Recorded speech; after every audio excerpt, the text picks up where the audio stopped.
I saw Pastor Tolu's interview and I saw comments, I was just laughing. How convenient it is to see. Today, my topic is very, very touchy. So we're going to touch it. Because it's touchy, we will touch it. Praise the Lord. And it's talking about marriage, and we're talking about staying, living, and healing. And the last part is what I like. Her story still matters. Her story still matters. You know, I like to tell stories. So yesterday I heard that one of the topics was tell your story. It's so important. So important. So in talking about staying, I want to talk about my mom. My mother didn't go to school. My mother was one of the gentlest human beings I have ever met up till today. My mother was not educated, but she carried herself with such daintiness. You respected her. My mother picked her battles. I tell you something. When I was younger, my dad was still trying to make it in life and become comfortable. We lived in a face me, I face you kind of house. You know what I mean. And we had many neighbors who also had many children, like my father and my mother had many children. Sometimes while we are playing, tempers will rise and we may fight with the other children. Or, well, generally we beat the other children. I think we were more rugged. So we beat them, then we will run home. We'll run into the house, and my mom usually, she's sitting on her chair by our door. We'll run in, and she'll just still be sitting there.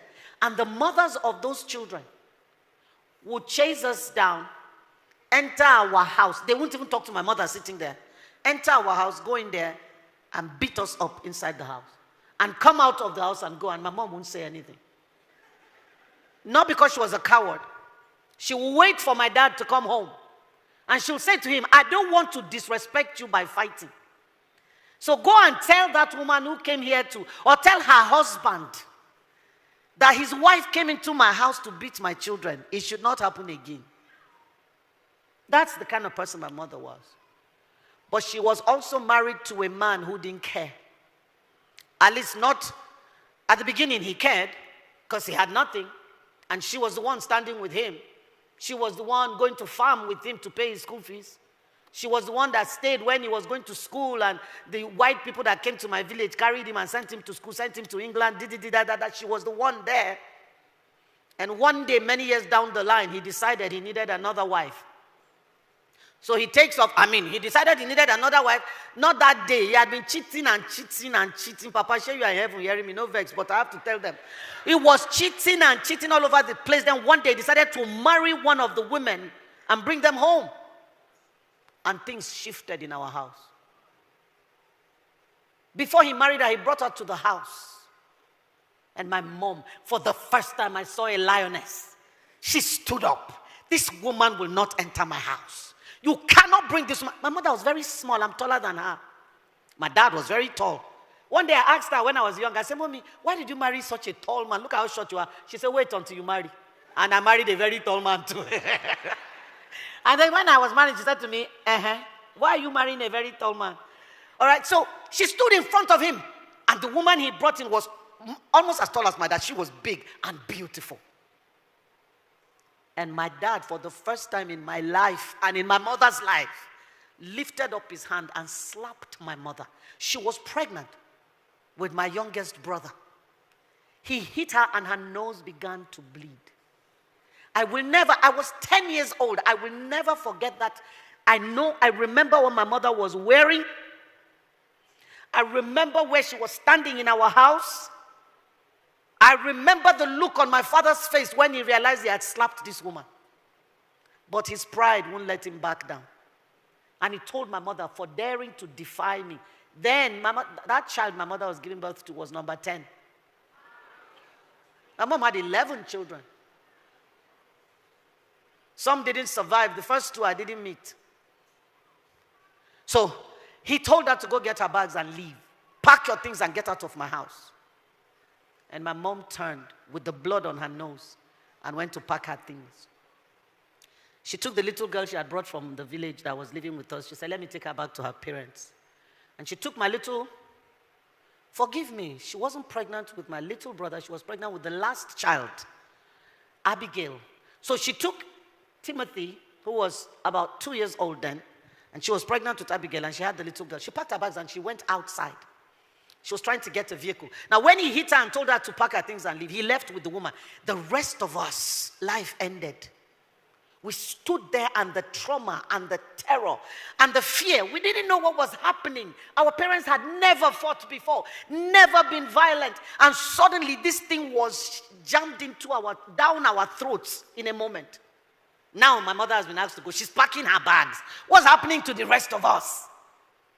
And my mom went downstairs and was looking for a vehicle. We were standing on the balcony upstairs crying, looking at my mom.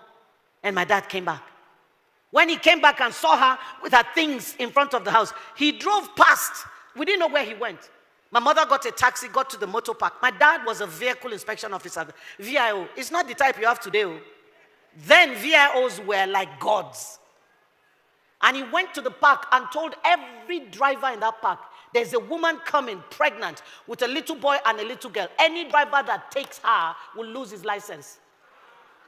So he told her to go, and he took from her the power to go. My mother stood in that park and nobody would take her. She left and went to outside so she could find the ones that were just driving past. Anyone she was able to stop, somebody would run from the park. If you carry this woman, your license is gone. And they would drive past. My mother got frustrated and sat on her box. Then my dad drove back to the park and told her, enter the car. He carried the box, put it in the car, carried her and brought her back home. There was no apology. There was no remorse. There was no shame. There was more victimization. Because now he was behaving like he did her a favor by bringing her back. There's a place for staying when marriage becomes a death trap. There's a place for staying. Those places are few, and they are usually from a direct command from God. The example I have is Prophet Hosea. God said to him, go and marry a prostitute. When I saw Pastor Tolu's interview and I saw comments, I was just laughing. How convenient it is to sit with your tiny little phone and be typing nonsense that you haven't walked through. I wonder what social media would have said about Hosea then. No? Hey, he cannot be a prophet of God. This one, he cannot be God speaking. Marry prostitute. Gonorrhea. HIV.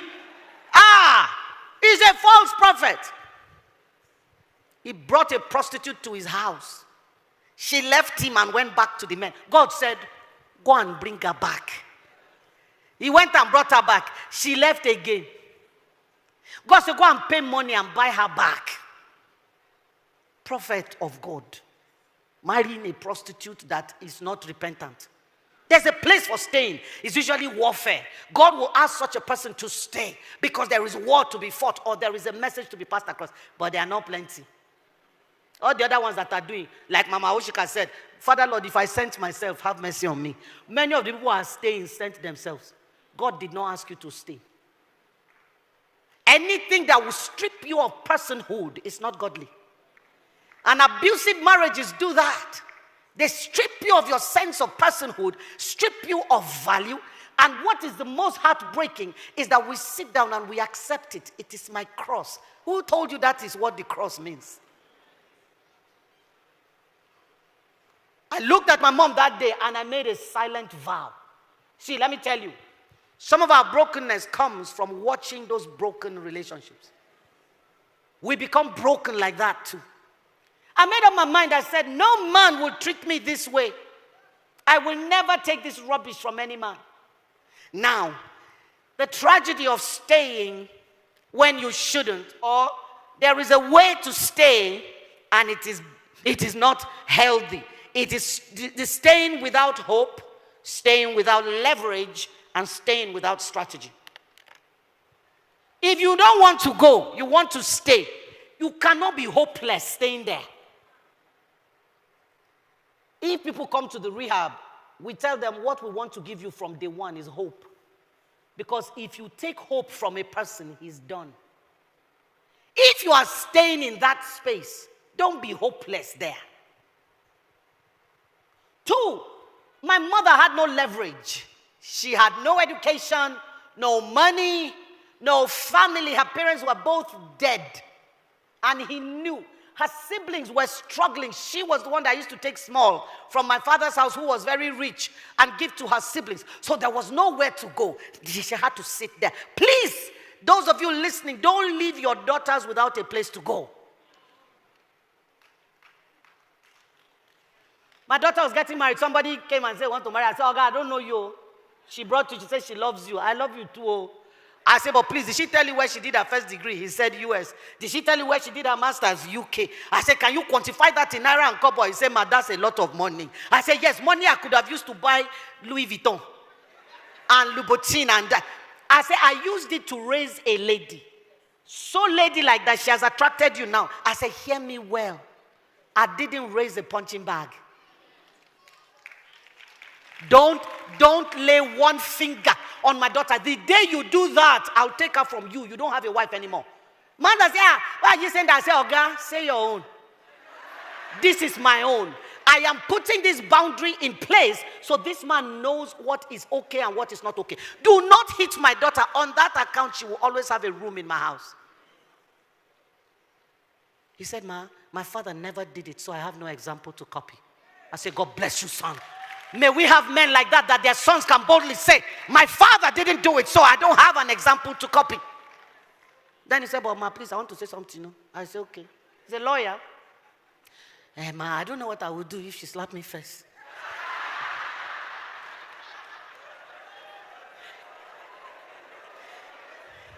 So I said to him, I didn't raise her like that.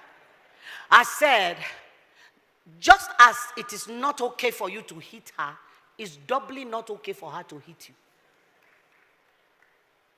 So don't stay there without leverage. What are you leveraging on? When a person breaks the covenant down to rubbish, you are not bound to uphold that because it's no longer a covenant. At this point, your leverage should be contract. It was a covenant from the beginning until they broke it. It becomes a contract.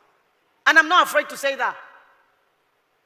The church needs to start speaking and stop making the victim responsible for fixing what they didn't break. Stop making the victim responsible for repairing what they didn't break. How can a woman run to you for shelter? She's been beaten. Oh, the house that I began. You don't know what made me start that safe house. God told me 8 years before, start a safe house. I said, Father Lord, the rehab center has not stabilized first. Let me be stabilizing that one. One day I woke up and there was a woman in my house. She was standing and swaying. And it was somebody that brought her. She was saying, Mommy, please help. I said, what? She said this morning the husband was beating her. He held her neck and was banging the back of her head against the wall. As she was speaking, the woman fell down and slumped in my house. I thought she had died. I started shouting, Jesus, help me. I put her on the bed. I know the husband, and I couldn't wrap my head around it. See, some women are married to narcissistic men who are perfect gentlemen outside, but they are monsters inside the house, and you don't know. So when they are talking, you say, that nice man. No, now. Please don't do that. I ran to the office to help my head understand what I just saw. I met a woman waiting for me. She said, I'm not going back home. She followed me back home. The next morning we woke up, there was one knocking on my door at 6 a.m. frantically, 25 years married, running for her life with a small bag on her shoulder. What is it? Ma, please, I can't go back home. You will kill me. By the end of that day, another one came. The husband had used knife to beat her. What is that? That's not a covenant anymore. When God was giving the covenant, he was assuming that people will be children of God. Most of them are children of the devil now, carrying the name of God as a cover. In the last few weeks, Auntie Billy, if you know how many women have sent me messages about their husbands and what they're doing to them, and they're all pastors. Abuse from the pulpit to the pew. Please don't stay without strategy, don't stay without leverage, and don't stay without hope. If you must stay, I don't have time. Like Auntie Billy said, the clock, somebody moved it. I can't believe the time is already gone. But why did you people give us short time like this? Abigail was married to a man called Nabal. Horrible human being. Wicked man. Insensitive. Without spiritual discernment. She was sitting with darkness. But I love Abigail. When she heard that David was trying to do something, she said, my opportunity to meet a king. Let me tell you something. Don't shut your mind down to loving again if you have to leave. I'm jumping my gun. She was sitting there, but she had hope. One day, God will deliver me from this madness. And when she saw the opportunity, because she was spiritually sensitive and prepared, she took it up. It's not David that chased Abigail. Abigail chased David. Abigail arranged herself like Queen Esther to be seen. She finished pampering his ego very well. Then she said, please, when the Lord puts you on the throne, remember this beautiful woman you saw. This. Don't be like Pastor Jane that was walking around thinking only of 32 and a big forehead. Know that you are beautiful. And say, remember this woman. Even if I'm not beautiful on the face, remember my prophecy saved you from losing your throne. Be good for something. That's your leverage. Be good with something.